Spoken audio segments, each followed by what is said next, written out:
مولانا انعام احمد قاسمی کے سبھی بیان سننے کے لیے مولانا انعام احمد قاسمی آفیشل کو لائک، کمنٹ، شیئر اور سبسکرائب کریں۔ شکریہ۔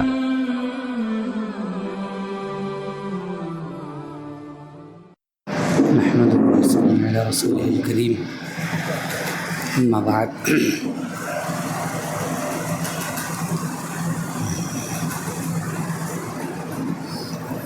یہ مہینہ ذی قعدہ کا مہینہ چل رہا ہے۔ یہ مہینہ قرآن پاک میں باعزت مہینہ کہا گیا، احترام والا مہینہ کہا گیا۔ قرآن نے بھی اس کی عزت و حرمت کو بیان کیا ہے، اور پیارے حبیب امام الانبیاء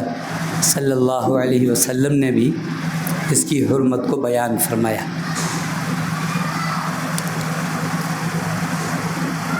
پیارے حبیب امام الانبیاء صلی اللہ علیہ وسلم نے جو عمرے ادا فرمائے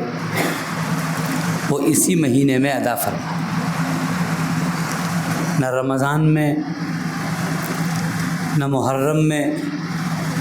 نہ کسی اور مہینے۔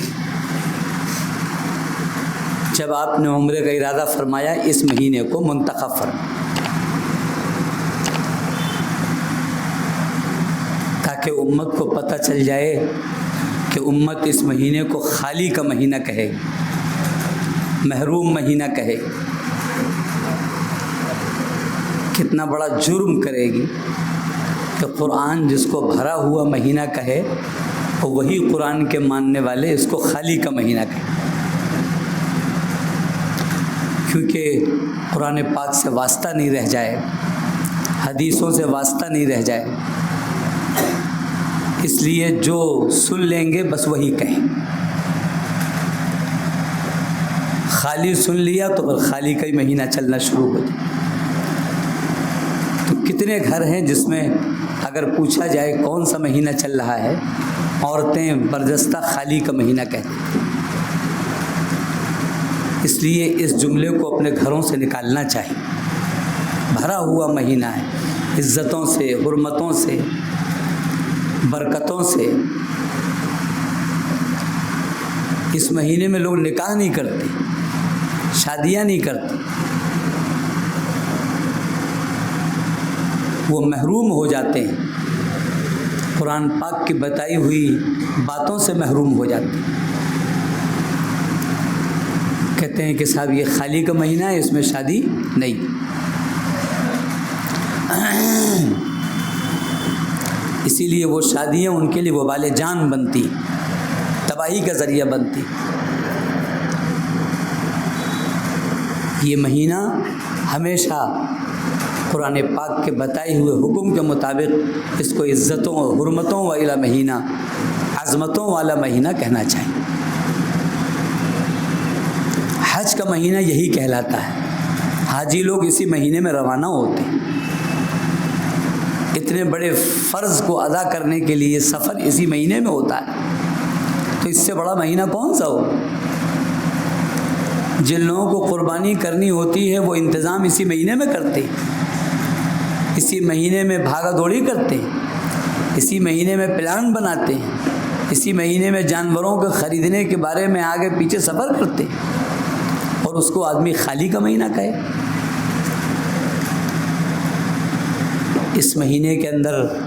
ہر قربانی کی طرف آدمی کا سفر ہوتا ہے، فکر ہوتی ہے، بھاگا دوڑی ہوتی ہے،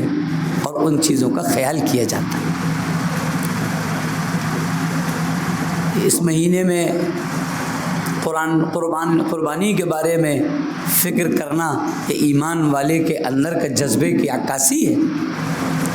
وہ اس فکر میں لگا رہتا ہے کہاں سے میں جانور لاؤں، کہاں رکھوں، کس طرح کروں۔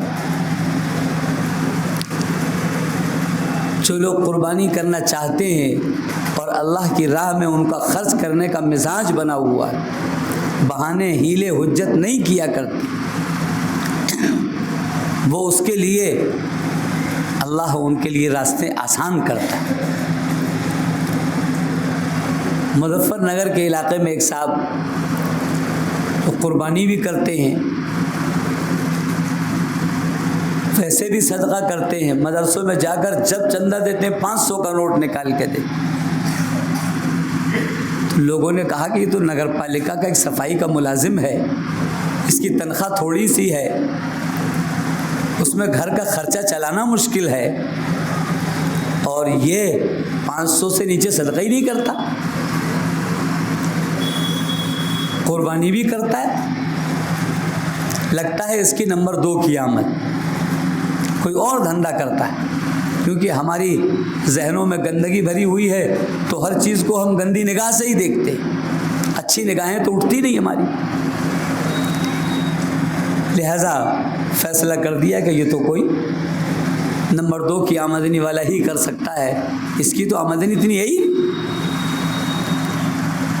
وہ چرچا ہوتے ہوتے مدرسوں والوں کے پاس بھی بات پہنچ گئی،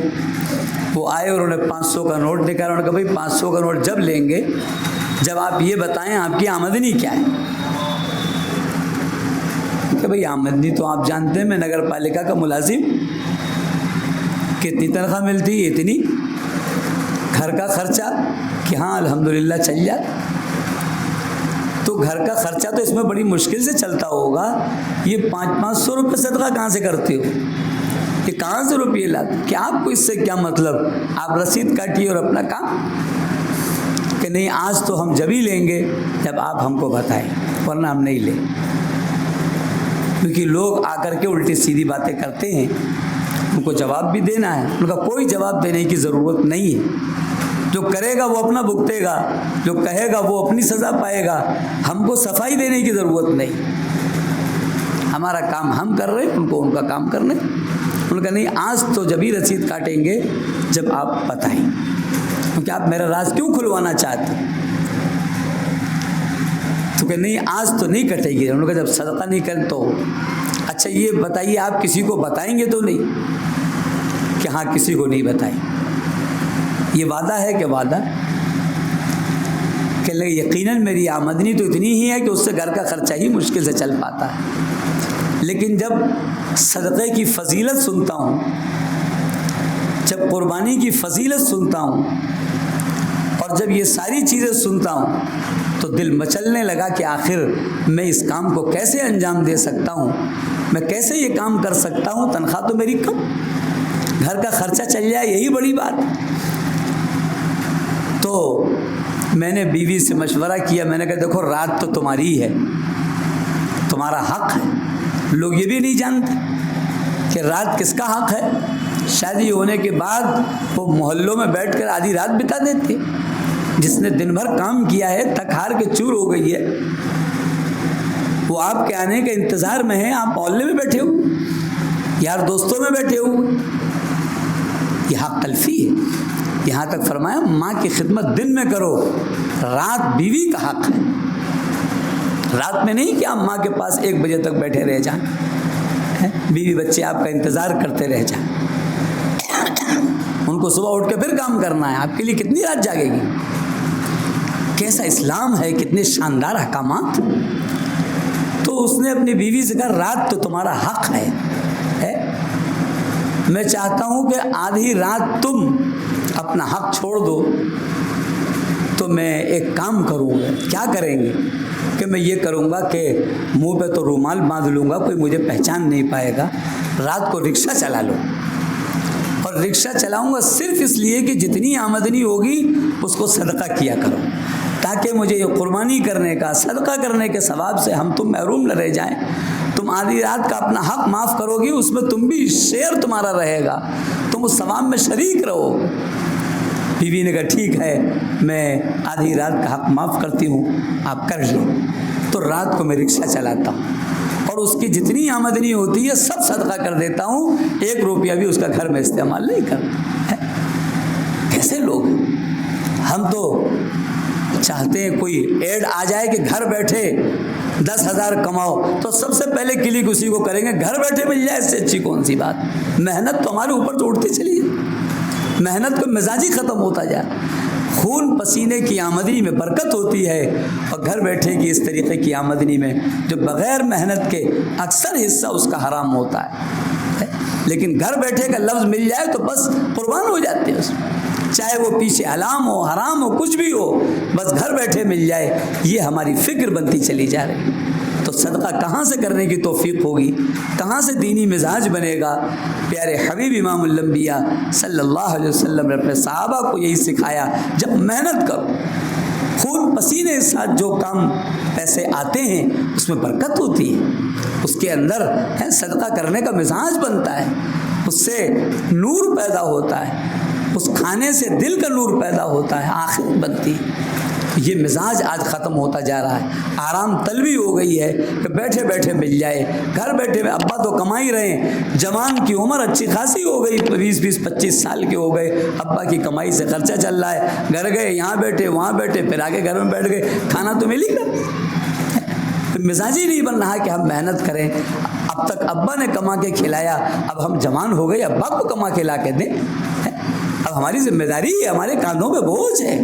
ہم کو اس کو ادا کرنا چاہیے، لیکن یہ مزاج ختم ہوتا جا رہا ہے۔ اسی لیے صدقے کا مزاج، قربانی کا مزاج مرجھاتا چلا جا رہا ہے اور اس کی طرف توجہ ختم ہوتی ہے۔ تو اس شخص نے کہا کہ میں رات کو رکشہ چلاتا ہوں اور اس کی جو آمدنی ہوتی ہے اس سے قربانی کرتا ہوں، صدقہ کرتا ہوں، اس لیے یہ 500 کا نوٹ میں آپ کو دے رہا ہوں، مالدار آ کر تو 100 دے گا اور اللہ اس غریب سے رکشہ چلانے والے سے 500 دلوا،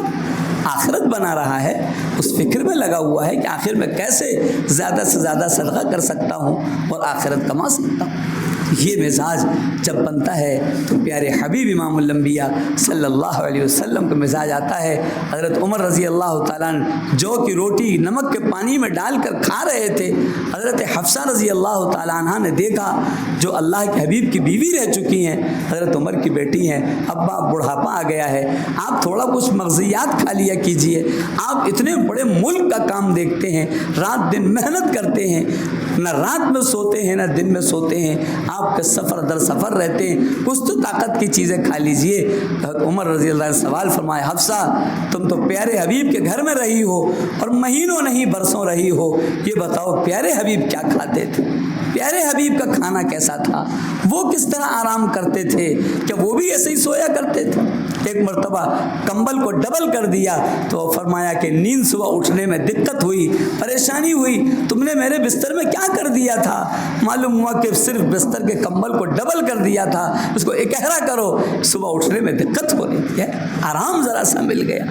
کیا چیز ہے حفصہ، تم نے کیا دیکھا کھاتے ہوئے سارے جہان کے سرتاج کو، سارے جہان کی ماں؟ ہاں یار ابا، وہ تو کتنے دن گزر جاتے تھے، کھجوروں پہ گزارا چلتا تھا۔ کہ تم حضور کے طریقے سے مجھے ہٹانا چاہتی، تم اس سے مجھے محروم کرنا چاہتی ہے؟ عمر یہی کھائے گا، اور اللہ کام لینے والا ہے، کوئی اور نہیں لیتا ہے، اللہ کام لے رہا ہے، لیتا رہے گا، لیکن آرام طلبی نہیں، محنت کرنا اور محنت والی روزی کھانا، یہ اصل چیز ہے۔ اللہ تعالی ہم لوگوں کو اس مہینے میں، آنے والے مہینے میں خوب قربانیاں کرنے کا مزاج اور اس کی طرف بڑھنے کی فکر کرنے کی توفیق نصیب فرمائے۔